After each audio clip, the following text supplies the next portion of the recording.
Okay, it's Thursday. We're back again. Yeah, coming up with all this stuff. It's fabulous. Don't you think? Sure. I'll take your word for it. Okay, here we are. That's Josh Thome. Mm-hmm. Okay, and to his left, Sachi Slomov, our own Sachi Slomov. Say hi. Hi. Nicely done, yeah. Okay, what do you guys want to talk about? His film. His film. Sorry. That's what we're here for. Okay, all right. Okay, this is actually the space for Hawaii Farmer. But we're going to talk about something related to farming, not exactly related to farming. And we're going to do definitional things in a minute. We're going to call this, filmmaking for Aina, the There land. you go. Customarily the land, but it's not really the land, is it? What is Aina really? Yeah, from what I understand, often people know it most commonly as land or earth, but the deeper meaning is that which feeds us. And so that's ultimately what the film is about, is that which feeds us, and looking at that from the perspective of sustainability and contrasting global industrial agriculture as it is today and traditional Hawaiian agriculture, which, as far as I can find, is the height of human achievement in sustainability. Oh, wow. Okay, and so we're talking about farming. We're also talking about filmmaking, farming, and Aina. Very important discussion. How did you get involved in filmmaking? Did you work at a studio like ThinkTech first? No, actually, got into filmmaking just because I was passionate about getting a message out. I was working with an organization that did environmental presentations in schools, and I was doing media for the organization, and I got really frustrated with how they always put our message into this particular box. Oh, kids and the environment, cute, and we had a very serious message. This was early 90s. We were traveling around speaking to about 140,000 students a year in schools across the country, and I just realized that if we were going to get our message out beyond that and in media, then we need to create our own media. And so we've been organizing events. We always followed up our presentations with workshops in schools, and then weekend workshops to create community coalitions, and then regional workshops, and then finally national and international. So the first international thing, where we found the most inspiring young people we could from all over the world doing just really great work, I knew that this was the opportunity to interview everybody and really take this global youth message. And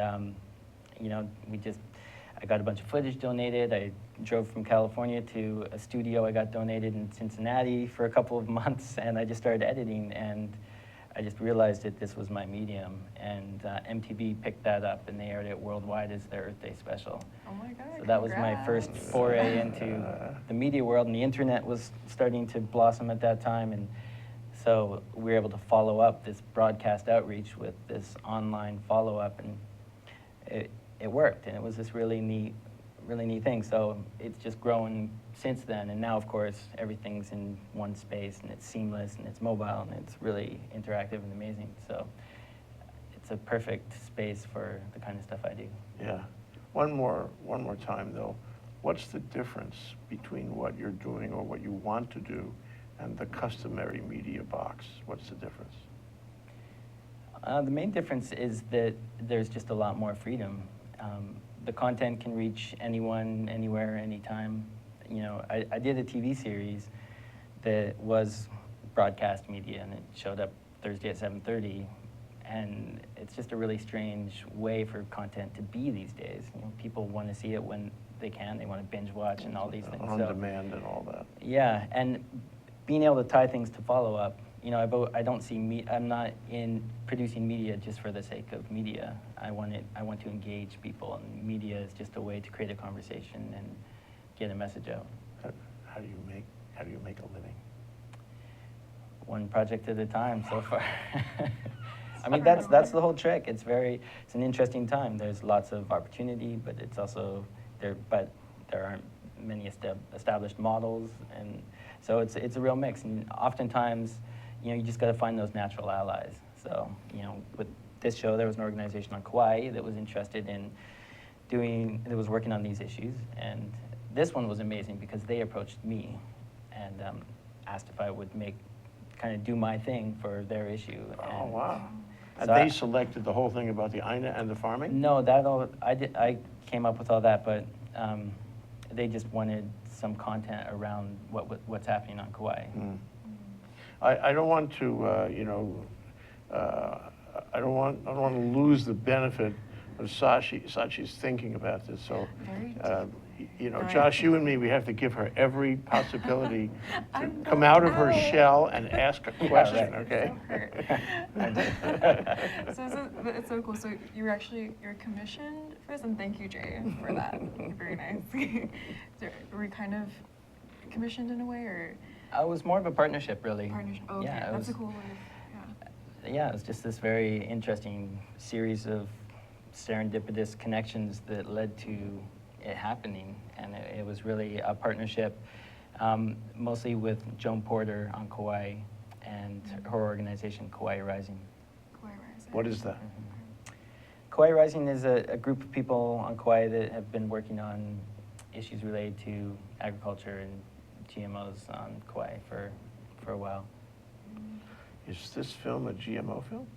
Not really, no. It touches on it, but it's less about that. It's more looking at just this crossroads that we're at with agriculture in the world. And Kauai is this microcosm because it has, you know, there's 4 of the world's largest agrochemical companies operating there and using the island as an open-air testing ground for pesticides on their GMO crops. So it relates, but it's kind of, a lot of that argument kind of is almost a distraction from this bigger conversation about where are we going with agriculture? Is it going to be these massive monocrop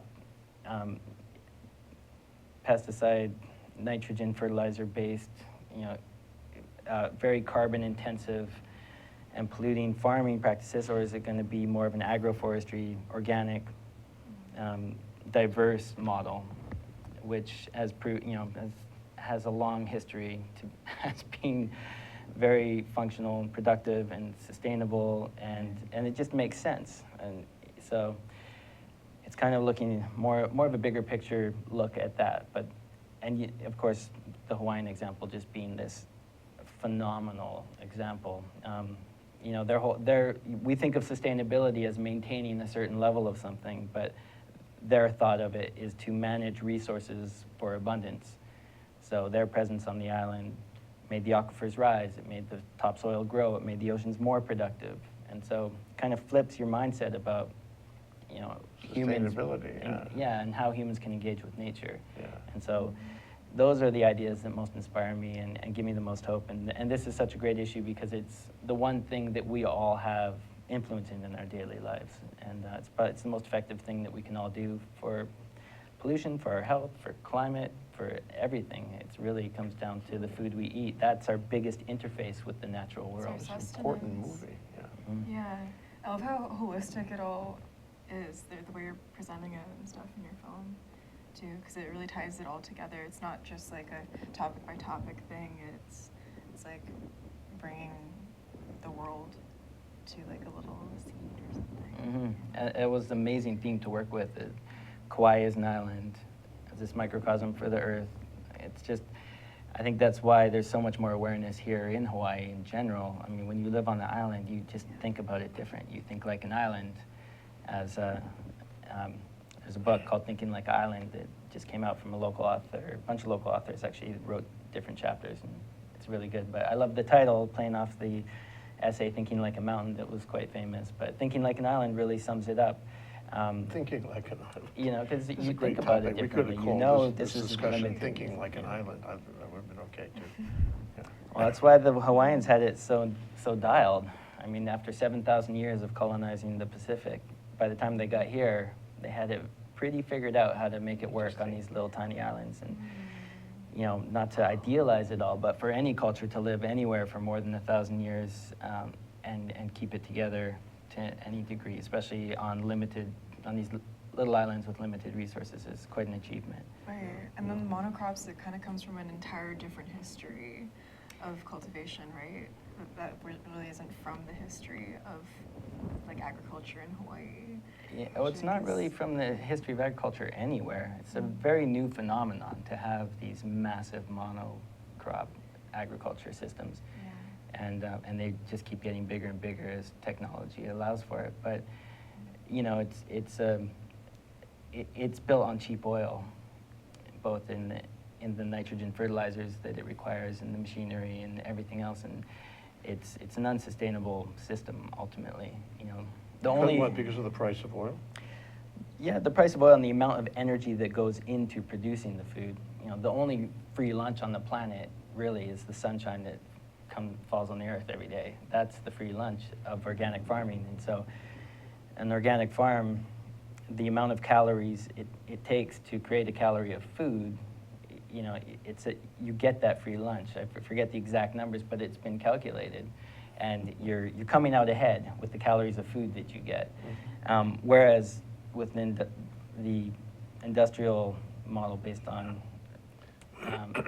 fossil fuels, you're putting in more energy than you're getting out ultimately, and you're getting out a lot of pollution as well. And, you know, the film doesn't get into any of this, but it's part of the bigger picture of you know, the biggest problem with it all is nitrogen fertilizers, and nitrous oxide, which comes from that, it's like methane. It's a really bad greenhouse gas. It traps a lot more than carbon. So there's a huge amount of that being released through nitrogen fertilizers, and you know, a lot of farmers play it safe and just throw extra nitrogen fertilizer on their fields because better safe than sorry. And then of course that's how we have these coastal dead zones in the Gulf of Mexico and other places from all the runoff of this nitrogen. That so full of info. Thank you for the recap, because I'm sure like our audience like really can benefit from this. Well, Watching your film. we know how you feel about it now, but did you feel about it this way before? Yeah, I did. I mean, like I say, I was doing presentations in schools in the early 90s. On the very same. Yeah, we did talk about food and energy and the power of food choices and just the resources that different foods take. You know, it's pretty incredible. So is this a mainstream thing for you? I mean, are you focusing your film career around this kind of subject? Not specifically the subject, but the environment is the biggest theme that I've been focused on my whole life, and it relates to everything. I've focused on a lot of other issues and international development things as well in media. But yeah, there's always been a social element to it. But this one I am particularly interested in because it is so potent and so powerful and is such a solution to so much. So in changing our food choices and our agricultural practices, it has a tremendous beneficial impact. And movies have a tremendous impact. Sachi, why don't you try to announce a break now? Oh, and right. then we'll come back from that, and we'll talk to Josh about exactly how the whole project unfolded, okay? Okay, so we're talking to Josh Thome? Thome. Thome, Yeah, Josh tricky Thome. one. Thank you. Filmmaker of Aina, and we'll be right back in a minute. Aloha, my name is Justina Spiritu, and I'm the co-host of Hawaii Farmers Series.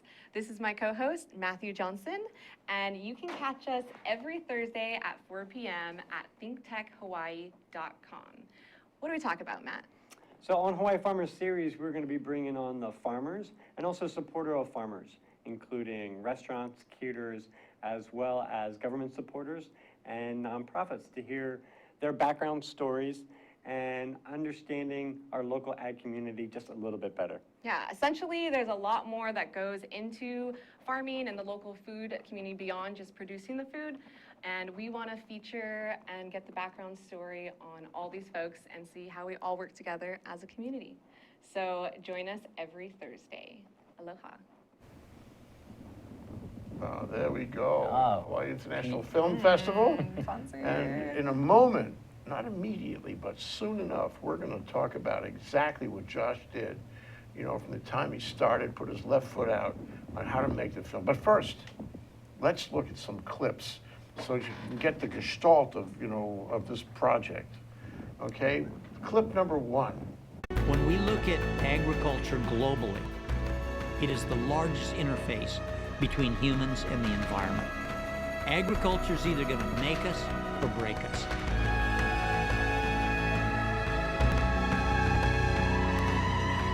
In the context of human existence on the planet, We're in uncharted waters.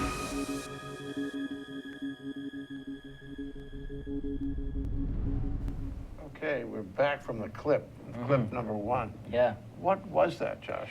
That was Don Heacock, who's the marine biologist for the state of Hawaii and Kauai, and also an organic farmer, and he has a huge taro farm that he does in conjunction with fish ponds, more of a traditional style. So there's a relationship there. And he was talking about, in that clip, how agriculture is humanity's biggest interface with the environment. He says agriculture is either going to make us or break us. And Us meaning?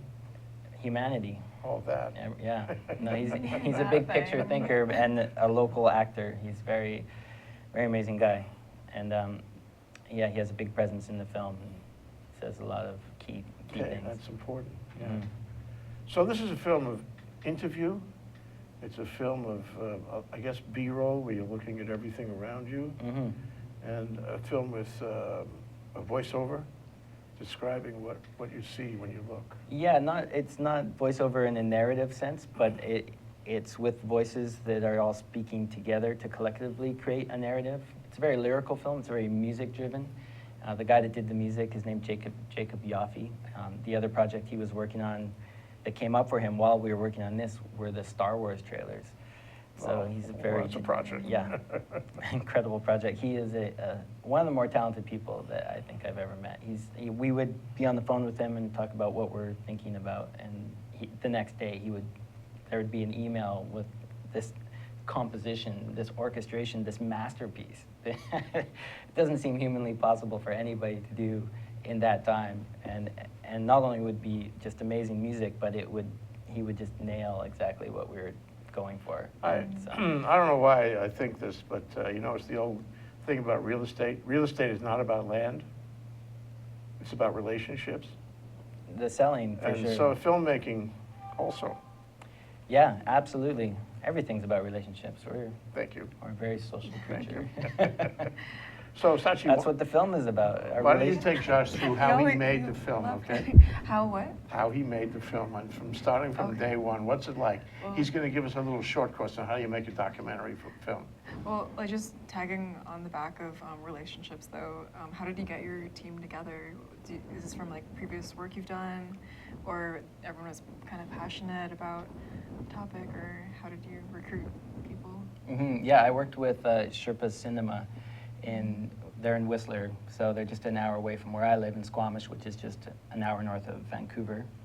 And so the main founder there, Dave Mossop is his name, and him and I directed the film, and we've been wanting to work together for a long time. We've been friends for a long time, and I've always been a fan of his work, and he liked my last series that I did.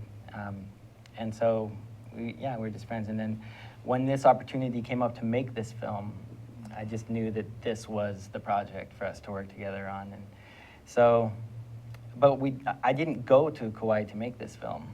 This film came to me when we were on Kauai. Canada has this glorious, amazing thing called maternity leave. So Yeah, right, my 'cause- wife and I just had a baby, and Congratulations. we had this opportunity to take some time. And I was developing another film project, so I was just writing and researching, so I could do that from anywhere. And she had this time, and our baby was a few months old, and some friends said, you got to go to Kauai while you have this time. They really knew us, and they're like, you're going to love Kauai. And they were right, and we had this amazing time in Kauai, and through a series of connections and just chance meetings, I got to know Joan and some of the people with Kauai Rising, and learned about their work, and they learned about my work. And at the time, I wasn't even trying to pitch anything to anyone, but near the end of the time, Joan asked if I would like to produce something for them and about the issues on Kauai. Cool. So So- she must have seen like the storyteller in you. Yeah, she'd seen some of the past work, Yeah. and so, and it was just, this was literally the last day that I was on Kauai, that this all came together. And so she said, would you do something? I said, let me think about it, yes. And then she said, okay, well, we need it in a couple of months because we're trying to advance this charter amendment on the island that would create a mechanism through which the county could, these companies would pay a fee in order to use these restricted use pesticides, and then that fee would then pay for the monitoring and policing and to make sure that, you know, there was some regulation around what was happening. And that was the general idea of it. And so I said, okay, well, we'll do our best. We'll go for it. Wow. So I took the Couple family months is home. so It's it's ridiculous. Yeah. It's almost impossible, but I'm used to just going for things. So I came back a week later. I had a few days, and I wanted to find a protagonist, someone that I could, you know, kind of wrap the story around, someone who's doing something really positive that kind of represents the forward-thinking solution. And I wanted that to be the main thrust of the film. And so just by luck, I was able to connect with the right person right before I had to leave and go back. And so I had that in position, so that was perfect. So then I came back to Canada, and the first person I went to go see was my friend Dave. I'm like, okay, this is the opportunity, this is what's happening. Let's do it. So he's like, okay, I'm in, which was amazing because they're, you know, he's in super high demand, and you know, they were very busy as well. So he's like, I'm probably going to regret this, but let's do it. And he didn't regret it in the end. But anyway, it was this. So we kind of came up with this creative concept of how to do this film, and we thought we were kind of like understood something that no one else could necessarily understand until they saw it or something. You know, just kind of like we both came to a creative space that we understood each other, and we were really excited about it. What was the creative concept? Well, you just need to watch the film to get it now, because it's right there, and that's the best way to understand it. Oh. But it required, you know, we could make a film, but this film was, you know, I had this opportunity to make a film, but I'm in no way represent Hawaii or Hawaiians. So I'd met a production coordinator, Angela Tilson, who does a lot of work in Hawaii, and that was one of the meetings one of the people I needed to find too when I came back to get things set up. And I asked her, who's a good Hawaiian writer for this kind of project do you think, you know, they can be that voice? And she said, oh, Sabra Kauka. And so I said, great. And we had a talk with Sabra, and she immediately was just right in there with us with this creative concept. Like, she just jumped right into it. So we're like, okay, this is amazing. So just after a couple of conference calls, that was it. We knew our outline, and then we were on our way. So how do you, it's a documentary, so there's no plot per se. Right. But you have a track. I think you used that word. You have a track of where you're going, an outline of where you go. What did that outline look like? The outline, it was pretty basic, like just a bit of a look at what's happening on the island, what the two versions of agriculture that are represented there are like, the two extremes.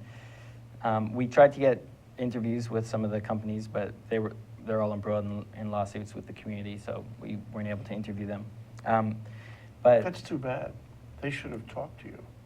well, yeah, but they couldn't at the time, so which was okay, because I really, as well, you know, it wasn't, the idea wasn't for it to necessarily be that kind of documentary either. I really wanted it to, more than anything, I wanted it to be an expression of Kauai, the beauty of Kauai, the people there, and the message that they have around sustainability. But what I hear you saying is, though, there are two camps on this. You know, there's the GMO camp and there's the anti-GMO camp. There's the, what do you call it, massive monocrop camp, and the other camp, the more sustainable camp, if you will. Yeah. It doesn't sound like you tried to capture the debate. You tried to advance one side of that question. Am I right? Yeah, it wasn't just looking at, okay, here's this side and then here's that kind of figure. It was partly because we couldn't do a proper job on the other side. So it was, but really that's what was really interesting about it, was to make this an expression of the community, or a part of the community. So it's about the people of I Kauai. can't say the community. It's about It's about some of the people of Kauai, and it's certainly about the issues that are happening on Kauai. And ultimately, it's meant to celebrate the beauty of Kauai and the science and art of Hawaiian culture in terms of resource management. This is stuff you learned on this on this project, I guess. Oh yeah, I've learned The Hawaiian so culture much, and I know issues. that I've just scratched the surface. You know, at any opportunity I've had for there to be media with this, or the premiere events, I'm trying to get them here, get Sabra or anyone who can represent properly, you know, to be the one to do that. Hawaii has 10,000 stories. One of them was in The Descendants, you know that movie? Which is not a documentary by any means. But it did touch on things that happen in Hawaii that the outside world does not know about. And in The Descendants, that was an examination of one lifestyle, you know, social group to exclusion of a lot of others. In this case, that's story number 2, really. I mean, you know, in recent years, about finding the essence of Hawaii. So, I mean, this is a valuable contribution to Hawaii film literature, you know. And at this point, I've been instructed to ask Sachi nicely if she would give us another break. Give me a break, will you? Here I have a Kit Kat in my bag, like that.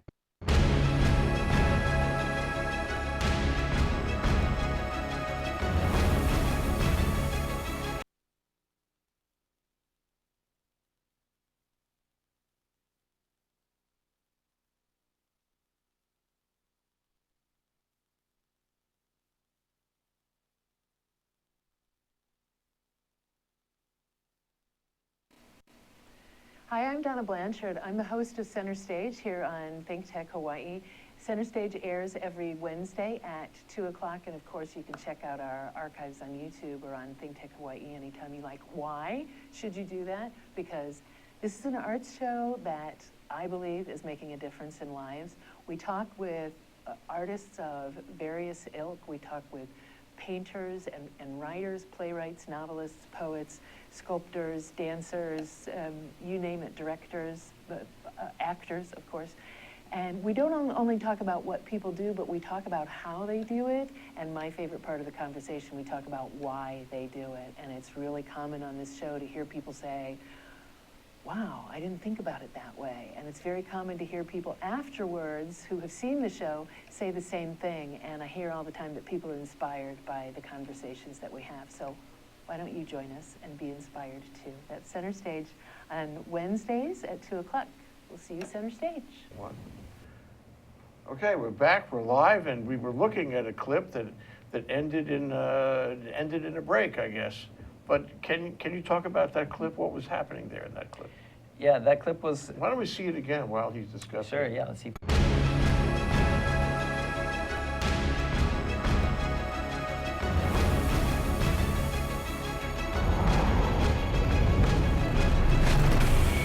One of the proverbs that we have in our culture, in Hawaiian it says, Aloha aku, aloha mai.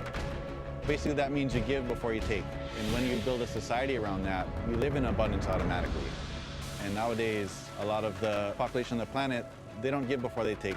They take, and then they take again. And that's how our planet's resources are being depleted.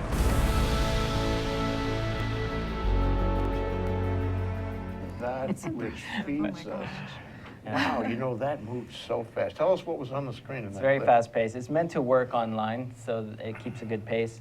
That clip was really connecting the microcosm, macrocosm of Hawaii and the world, and also sharing just one of the nuggets of wisdom that Hawaiian culture has to offer the world. And we're KAWIKA Winter there, who is an amazing guy, Ph.D. ethnobotanist, and he runs Limahuli Gardens on Kauai. And he was just saying, his quote is that the saying in Hawaiian is that you give before you get.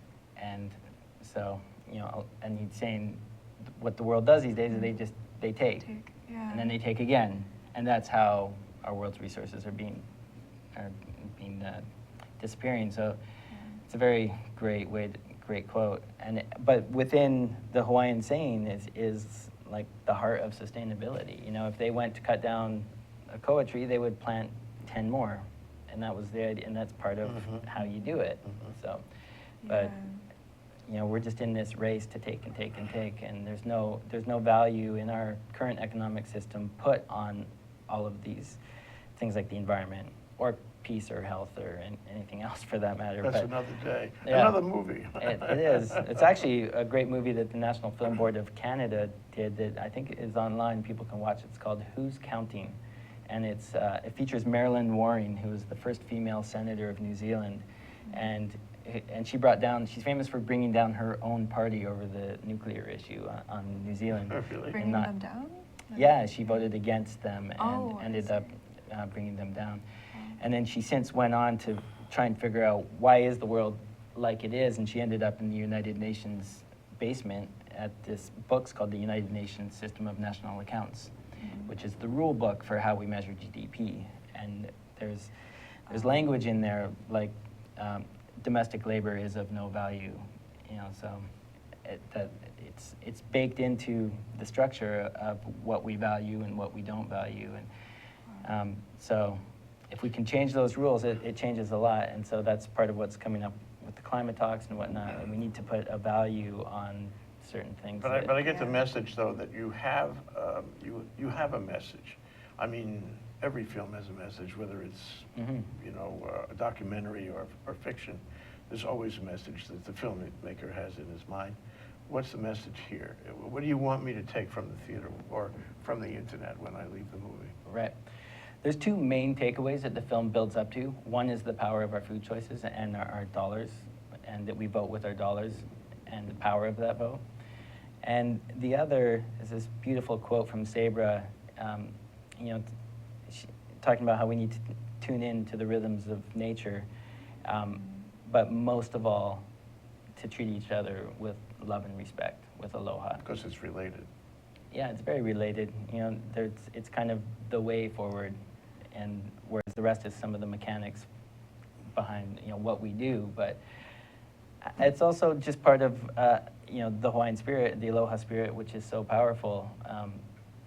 We have to treat each other like we all are in this together, and we have to figure out a way forward together. And I didn't want to demonize the industrial agricultural companies, and definitely didn't want to demonize any of their workers, or, you know, I understand that, you know, the deeper meaning of Aina is that which feeds us. That's the title of the film, but I also understand that one of the things that feeds us is our paycheck, and that, you know, people Wow. do whatever they have to do to get their paycheck, and they can't blame people for the structure that we're all in, and people get invested in those structures if it is their paycheck in different ways. But really, we just need to all take an honest look at what's happening and what the way forward is, and figure that out. That's Really looking at it from the higher perspective. Let's look at another clip. Is that another clip? okay. I know. To Malama Aina is to take care of the earth that feeds us.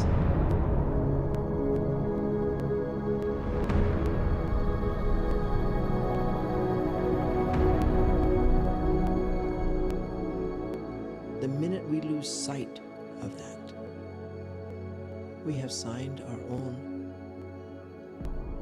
Papalamake, our death warrant. Where can I go see this movie? The URL there, you can watch it at ainafeeds.us. Right now? Mm-hmm. Okay, this is great. Yeah. That's the thing about, take a short digression here about the future of movies, the future of video is online. Do you agree? What's your analysis on that? It's mixed. There'll always be a place for the super high-produced film in the theater, and there's a place for everything. Is my take on it. But more and more, at some point, the content has to be available online. It has to be anyone, anytime, anywhere. You know, at this point, I mean, even I, but especially generations below me, just get insanely frustrated if they can't see the thing they want to watch. And it's insanely frustrating in Canada because there's all these other legal barriers to the content being available, and it just drives people nuts. And so that's why everyone just goes and downloads, because they're like, well, forget it then, because you can't go to a store anymore to rent a DVD. They've all closed. So, and then if you can't find it online, then people just go and they download it. So it is moving in that direction. That's why Netflix is is what it is, and everyone's getting in that game, and it's interesting. It's very dynamic space. But you reach more people. You reach more people who know what they want, who are making demand. If I go to a movie house for, God, some movie houses are so expensive, say for $15 a ticket or $20 a ticket, I don't know, it's really expensive. I'm likely to see, as you said, some highly produced fictional film involving sort of a pop hero or some sequel of a pop hero, but not a documentary, not usually. And the documentary's the truth, if you will, or at least people's perception of the truth, that's going to be online. So that's where the two separate, right, in that dichotomy. Yeah, in large part. It's a nature of the industry now that what will make it into theaters is going to be that super high-produced thing. Because that's what will attract people to a theater at this point. Yeah. There's so many screens in everyone's life and so many ways to access content. And so, yeah, it's... Yeah, well, you've taught us something. You have something such. I I know you do, do, I can tell. I find, like, Josh, I'm sure you've thought about this before. Hawaii, there've been certain plants that are very integral to our agriculture and stuff. Did you ever explore taro and how that was kind of a story? It's like kind of from the creation of islands and stuff. It's very much so. Taro's a big theme in the show, in an amazing way. That was part of the magic of how the film happened and how it came about, and how the story unfolded for us. So WIPA, the WIPA Foundation, that we featured, is one of the projects featured in the film. Stacy Sprout Beck is the executive director of that, and her father, David Sprout, was one of the co-founders of the organization. And one of the things that they started out doing and still do today was to make poi affordable and available to the Hawaiian community on the island. And was so, it becoming too expensive? Exactly. It was getting too expensive. It's like pineapples. And it wasn't just too expensive. It's also that through land use changes and irrigation and the different ways that, there was, I forget the exact number, Don Heacock knows this very well, but how there was an incredible amount of taro being grown on Kauai, and there's not much now. So it's partly, it's not just the cost, but it's also access to the land to grow it and But the there's production. there's something about this that's aspirational. What I mean is that it's one thing to go there and say, there's a phenomenal thing happening in Kauai. It isn't, not yet. I think that's what you're doing and what you've done. You've looked at Kauai in a kind of theoretical sense, in an aspirational sense. This is the way it should be. This is what should be happening. These are the elements we have to bring together to make it right, to make it worthy of a human experiment, a world experiment, to give value elsewhere, to export, what we've learned. But in fact, am I right? What you're talking about has not actually happened. What we discuss in the film is what is happening, but it points to where those different roads go. And it's interesting because Don Heacock brings up a book by the United Nations, a report by the United Nations that he considers to be one of the most important documents of the century, and it's called Agriculture at a Crossroads. And so this idea of being at a crossroads and these different directions that we could take is a big theme, and it is actually where we're at in the world in so many ways. And the taro is just, it's an amazing plant on so many levels.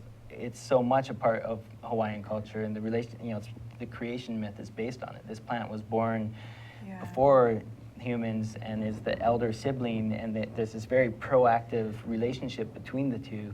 And this plant literally was the fuel that allowed Polynesians to travel the Pacific. And this incredible complex carbohydrate that could last for 2 months of voyaging is just an amazing thing. And then once they got to a place, it was just so bountiful for them and provided so much food. It's a really incredible thing, but it also requires, like I say, it's a very proactive relationship with it. And then there's all these amazing elements to it, environmentally, politically, health-wise, and of course culturally. But in the Lo'i, and just stalling the water from the stream to grow the taro, that stalling of the water makes it sink into the aquifer, so the aquifer rises. It also lets the sediment drop out of the water, Oh my so that God. when the water goes out to the reef, it's not covering it with sediment. Like, it's kind of functions as a kidney just in the cultivation.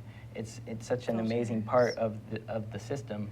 And then, of course, it's a completely hypoallergenic plant, and it's it's just a really great food. We're almost out of time on this. Let's a play really the good last case clip that we have study. available, and then we can comment on that and close.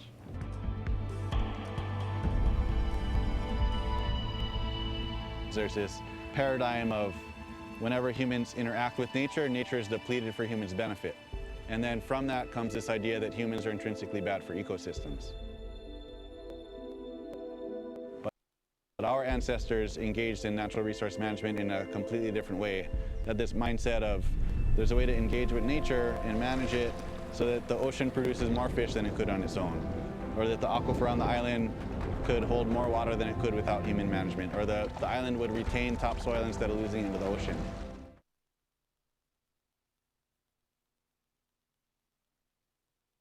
The health of the valley and the waterways is very much like the health of your body and your arteries and veins flowing through your body. If everything is clean and flowing, you're going to probably have good health.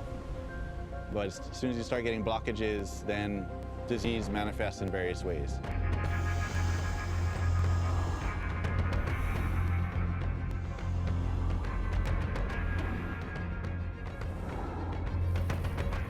Our ancestors recognized that the health of everything is connected.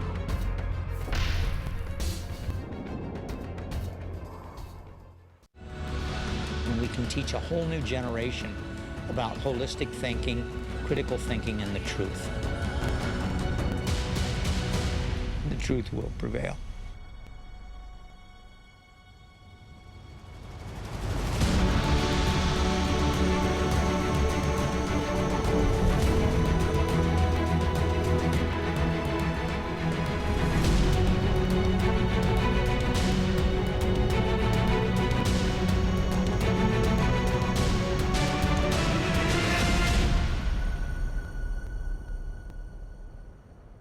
Yeah, I think. It's definitely some eye candy. We wanted to get across the beauty of Kauai, and I feel pretty good about that part of the film for sure. So how long is the film? It's 23 minutes. Really? Only 23 Yeah, minutes? that's what- Pretty short. That's what 12 hours of interview and 42 hours of B-roll got You did boiled all the down to. interview? Most of it, yeah. Yeah, and you studied for this. I just feel that you must have done some reading about Oh various yeah, subjects. plenty of reading. And you know, earlier we were touching on taro, and I just want to close that conversation. I just want to say that that's just the tip of the iceberg, and it's really amazing what a solution taro is to so much in Hawaii, and I think even beyond too. So I hope to see more taro growing happening in Hawaii. We hope so too then. Yeah. It's funny Hope that so that too. is You know, the there's some beginning and natural then the diseases end. that kill taro too. Yeah. And we have not licked them except by GMO, you know. So and there's still a That's another debate show. going on taro. Yeah, well, farming is hard no matter what you're growing. It's definitely not easy stuff, and there's no simple solution to any of this. But Okay, close. All right, Josh? Tell the people why they should go see the film. Tell the people why they should learn from the film. well, I hope the clips inspired you to want to see it. I think it's very insightful and inspiring, and we were able to share with audiences what we learned. It really inspired us, so I think you'll enjoy it. That's the main reason. And there's And a learn. couple more And screenings still, right? There's one at more HIF? screening here. Yeah, since we're live, this Yeah. is great. So 7:30 on Sunday night, the 22nd, is the final screening, and it's at Coco Marina Theaters, just down the road from Honolulu here. And we're going to have a final celebration at the Kona Brewing Company right across the parking lot. So at 6 o'clock, anyone's welcome. Come, let's talk, let's hang out, and check out the film. It is amazing to see on the big screen. It's absolutely phenomenal. I mean, this is really where it should be seen. The cameras that we got to work with and the footage that we got to get We shines can really see well. that. We can see samples of that. So are you going to do another project in Hawaii? I would love to, yeah. I want to do an entire series in Hawaii, actually. That's something that I'm pitching while I'm here at HIF and meeting with whoever I can. Tell me it's going to be nothing like 5-0. I probably would have it sold already if it was. But, yeah, it's 5-0, but with farming. I just need to. You heard it here on mystery ThinkTech. thriller about on taro farms. Sounds cool. But you know, in researching this project, I've come across so many amazing projects in Hawaii. There's so much great work happening here, and again, because these are islands, and with the foundation of Hawaiian culture, and with just the mindset of an island, Hawaii is in many ways ahead of the game in sustainability. In some ways, it's not, but there's a lot of really great things happening here that I think could be inspiring for people everywhere and offer something. Thank you, Josh. Yeah, Josh thank you. Thome, filmmaker of Aina, and now Sachi To is bring going us to out. close our show. Well, first off, congratulations Thank on you. your baby, your two babies. Right, Because yes. film and actual child. Yeah, they Yeah. both took 9 months. Okay. Isn't that amazing? Yeah, Jay. Okay. But anyways, because I'm getting the eyeballs to close, thank you guys for watching us and engaging. And please go see Josh's film this Sunday. And we'll see you back on ThinkTech later. Thank you, Adios. Josh. Aloha. Aloha. Thank you. Thanks. Okay.